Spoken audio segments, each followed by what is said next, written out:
tell you about my dogs. How much time do you have?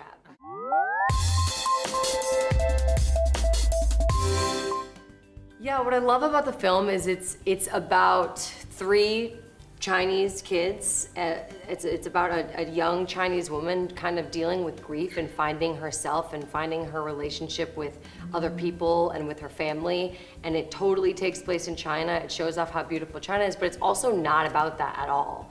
There's so much of the Chinese culture is featured, but it's not like the movie's called Young Chinese Girl Goes Across China. It's called Abominable. It's about, it normalizes a culture that for me is normal in a way that I think is important for the industry to move forward. That it's featured, but it's so much more about that. Like, being Asian in industry isn't a trend, which I feel like it can tend to be, whereas this one is just a really authentic story, and it happens to take place in this beautiful country, and we're seeing a different version of China. It's, you know, we're seeing all these amazing, like, usually you think of cityscapes, which is portrayed so well, but it's also so much of other parts that we don't really get to see. So I love that it's so much about that, but then also not at all. It's also a story about kind of coming into your own as a young woman and as young kids and discovering family, so.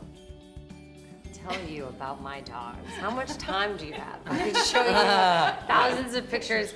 My dogs are a hybrid of Everest, kind of, because I have a French Bulldog, and then they're just very, I also grew up with Tibetan Mastiffs.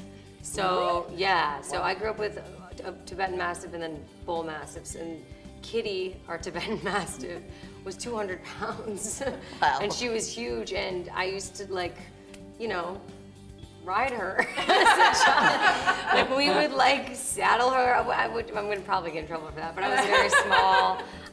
But there's a lot of sequences in the movie where I'm like flying all over Shanghai on Everest, and so, you know, had a real life, yeah, went meta, yeah.